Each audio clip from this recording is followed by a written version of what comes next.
नमस्कार, मैं संतोष सिंह और आज हम जिस विषय पर चर्चा करने जा रहे हैं वो विषय है कि आखिर फर्जी तरीके से बहाल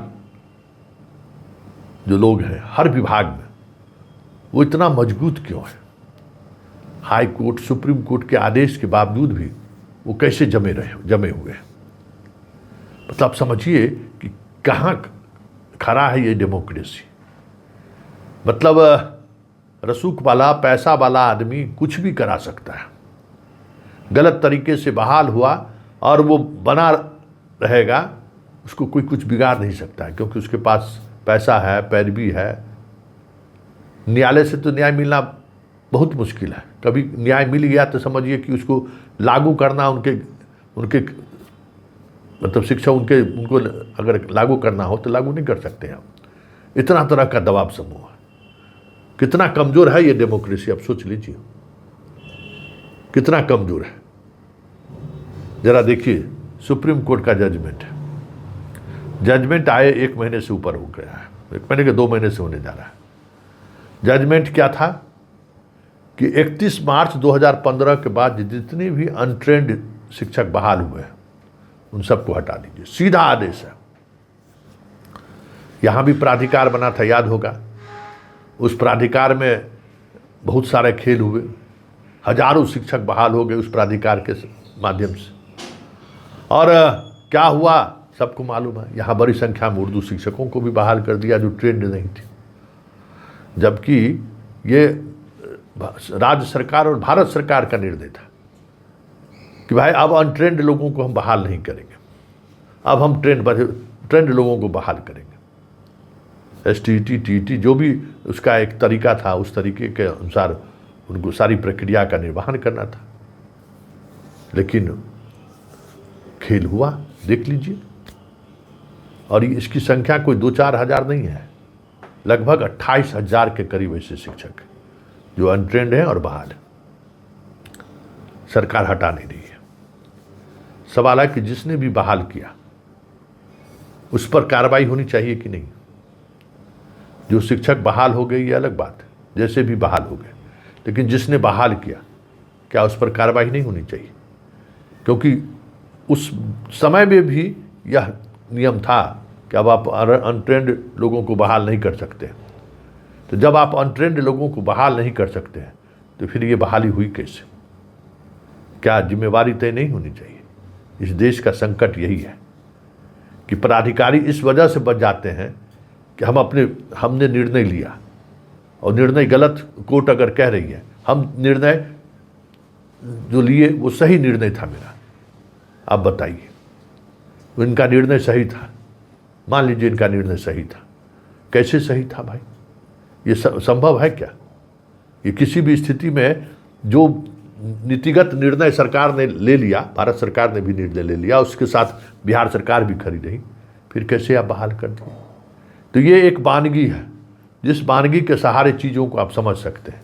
लेकिन इसका एक दूसरा पहलू भी है कि सिर्फ यही लोग नहीं हैं, अभी भी हजारों हजार ऐसे शिक्षक हैं जो फर्जी हैं, जिनको निगरानी विभाग जेल भर चुका है। क्या क्या प्रक्रिया नहीं हो सकी है, जिसका डिग्री 75,000 का फोल्डर गायब, क्या क्या कहानी लोग नहीं सुनते।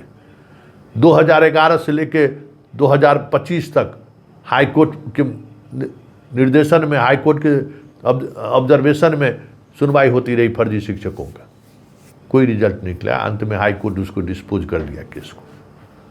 अब आप समझ लीजिए, क्योंकि हाई कोर्ट भी जो है कार्रवाई करने से बचती है, या उनको लगता है कि हम कार्रवाई करेंगे तो हमारा बातें नहीं मानेगा। तो ऐसे कहीं सिस्टम थोड़ी चलता है। सिस्टम चलने के लिए सिस्टम को चलाना पड़ता है, नहीं कैसे कार्रवाई कीजिएगा। 10 साल से निगरानी विभाग जांच कर रही है। क्या मतलब है भाई? आप पूरे मैन पावर को लगाइए, पूरे जैसे भी जांच हो, निगरानी ही क्यों, और एजेंसी को शामिल कीजिए। तो नहीं, उस पर जो है सो वो चीज़ें नहीं होंगी। अरे भाई, आपके पास जुडिशियरी है ना, आप हर जिला, हर अनुमंडल में जुडिशियरी का विंग है ना।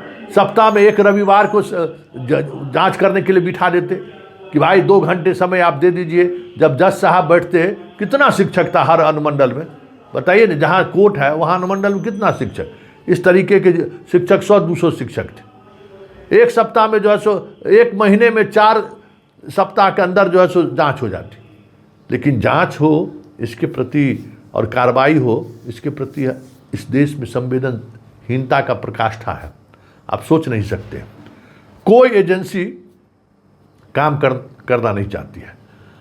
निगरानी को मिला तो निगरानी माल धोना शुरू कर। स्थिति ये हुआ कि जो वाकई में फर्जी था अभी सब बना हुआ है, और जो थोड़ी मोड़ी जिसमें तकनीकी समस्याएं थी सब रोड पर है। उल्टे हुआ, हाई कोर्ट के मॉनिटरिंग से जो कार्रवाई हुई उस कार्रवाई में कुछ नहीं।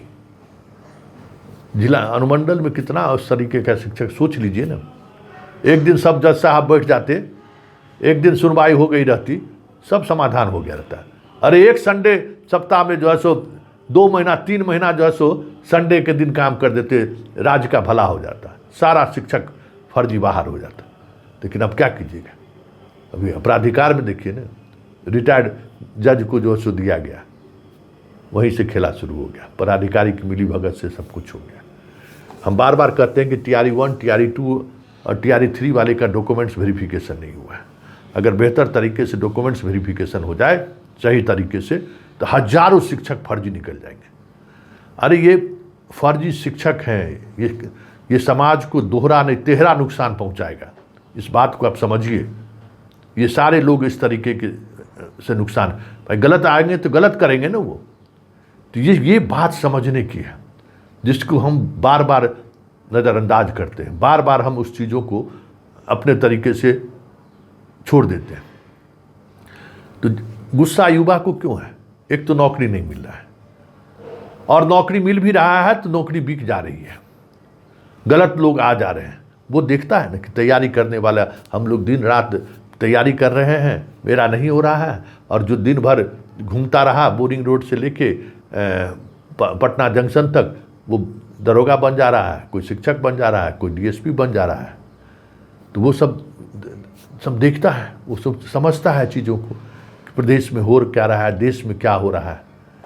तो गुस्सा की वजह ये है, और सरकार और सिस्टम जो है बेपरवाह है कि अरे छोड़ो ना, अरे सब चलता रहता है।